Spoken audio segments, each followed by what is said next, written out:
बिस्मिल्लाहिर्रहमानिर्रहीम। Construction talks में खुश आमदीद। आज की इस वीडियो में हम सिरामिक टाइल्स और पोर्सलिन टाइल्स के फ़र्क को डिस्कस करेंगे। पहले एक वीडियो में आपको तफसील के साथ मैंने टाइल्स की जितनी भी टाइप्स हैं सबको थोड़ा थोड़ा एक्सप्लेन किया था, लेकिन आज की जो वीडियो है वो स्पेशल सिर्फ पोर्सलिन टाइल्स और सिरामिक टाइल्स के फ़र्क के बारे में बनाई जा रही है। इसी के साथ वीडियो स्टार्ट करने से पहले अगर आपने अभी तक कंस्ट्रक्शन टॉक्स को सब्सक्राइब नहीं किया तो चैनल को सब्सक्राइब कर लें और साथ दिए हुए बेल आइकन को भी दबा दें ताकि आने वाली हर वीडियो का नोटिफिकेशन आपको मिलता रहे। तो चलिए अब हम स्टार्ट करते हैं कि सिरामिक टाइल्स और पोर्सलिन टाइल्स में क्या फ़र्क है। सबसे पहले जो मेन चीज़ है वो इनकी मैन्युफैक्चरिंग में फ़र्क है, जो कि 3 चीज़ों पे इन्हिसार करती है। सबसे पहले इसके अंदर यूज़ होने वाली क्ले यानी कि जो मिट्टी इस्तेमाल की जा रही है वो कौन सी है। उसके बाद टाइल्स का फायरिंग टेम्परेचर, यानी कि इस टाइल को बनाने के बाद मिक्सिंग के बाद कितने टेम्परेचर के ऊपर इनको पकाया गया है।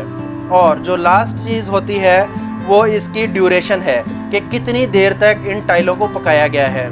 ये तीनों चीज़ें मिलकर ये डिसाइड करती हैं कि ये टाइल्स की मजबूती कितनी है, वो पोर्सलिन टाइल्स हैं या कि सिरामिक टाइल्स हैं। जैसा कि हम बात कर रहे हैं, सबसे पहली जो चीज़ मैन्युफैक्चरिंग की डिस्कस की है, इसी के साथ जो अगला पॉइंट होता है वो इसकी ड्यूरेबिलिटी यानी कि इसकी मजबूती है। अगर हम देखें तो सिरामिक टाइल्स जो हैं वो कम मजबूत हैं बनिस्बत पोर्सलिन टाइल्स के।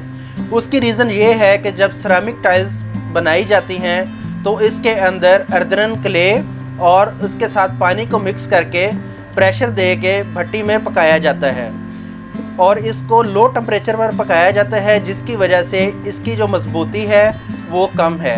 जबकि जो पोर्सलिन टाइल्स है वो सिरामिक टाइल्स की ही एक आगे सब टाइप हम उसको कह सकते हैं, क्योंकि इसके अंदर वही मटेरियल यूज़ किया जाता है लेकिन इसके अंदर एक अजाफी मटेरियल जिसको सिलिका कहते हैं वो मिक्स किया जाता है। सिलिका मिक्स करने के बाद इसको हाई टेम्परेचर के ऊपर, जो कि 300 डिग्री फ़ारेनहाइट तक हो सकता है, उसको ज़्यादा देर तक पकाया जाता है। इसके अंदर इसमें मौजूद मॉइस्चर और पानी जो है उसको अच्छी तरह खुश्क कर दिया जाता है और इस टाइल को इसी वजह से इस टाइल की जो मजबूती है वो सिरामिक टाइल से ज़्यादा होती है।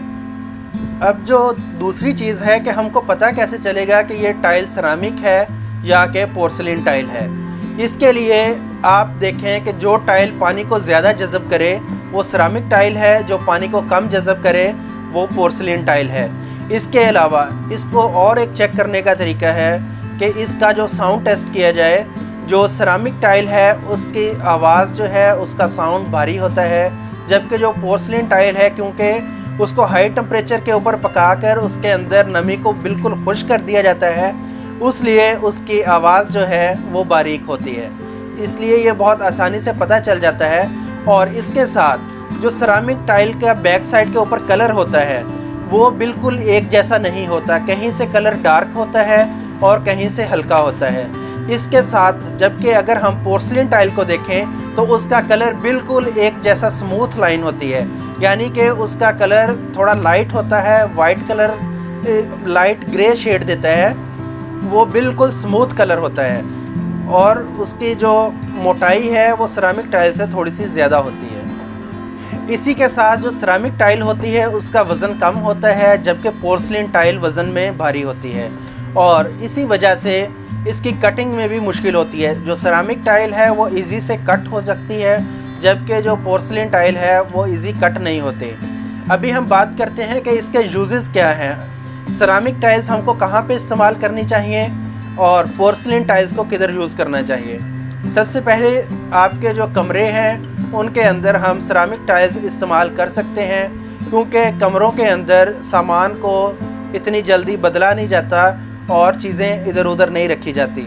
जबकि हमारे सहन के अंदर बाहर आउटडोर्स जितने भी एरियाज़ हैं उधर पोर्सलिन टाइल्स यूज़ करनी चाहिए, क्योंकि वो ज़्यादा ड्यूरेबल हैं, उनकी मजबूती ज़्यादा है। और इसके साथ साथ जो पोर्सलिन टाइल्स हैं उनका जो वाटर रेजिस्टेंस है, यानी कि उनके ऊपर पानी जज़ब नहीं होता, जिसकी वजह से वो ज़्यादा मजबूत है। इसलिए खुले एरिया में, बाहर ओपन एरियाज़ के अंदर पोर्सलिन टाइल्स को इस्तेमाल करना चाहिए। इसी के साथ अगर हम प्राइस की बात करें तो जो सिरामिक टाइल्स हैं वो थोड़ी सस्ती मिल जाती हैं, जबकि जो पोर्सलिन टाइल्स हैं उनकी प्राइस बनिस्बत सिरामिक टाइल्स के थोड़ी ज़्यादा होती है, क्योंकि उसके अंदर उसकी मैन्युफैक्चरिंग में फ़र्क है, इसलिए इसकी प्राइस में भी फ़र्क है। लेकिन अगर आप मजबूती में बात करें तो हमको जो पोर्सलिन टाइल्स हैं वो ज़्यादा फ़ायदेमंद हैं, क्योंकि इनकी जो मजबूती है वो सिरामिक टाइल्स से ज़्यादा है। जी तो नाजरीन, आज हमने डिटेल के साथ आपको पोर्सलिन और सिरामिक टाइल्स के फ़र्क के बारे में बताया है। उम्मीद है आपको दोनों का फ़र्क अच्छी तरह क्लियर हो गया होगा। अब आप अपने बजट के हिसाब से खुद चूज़ कर सकते हैं कि आपको अपने घर के अंदर सिरामिक टाइल्स यूज़ करनी है या कि पोर्सलिन टाइल्स। और इसी के साथ हमारा जो कंस्ट्रक्शन वाली सीरीज़ है वो तो इसी तरह चलती रहेगी। हमने साथ डिसाइड किया है कि आपको टूल्स के बारे में भी इंफॉर्मेशन देंगे।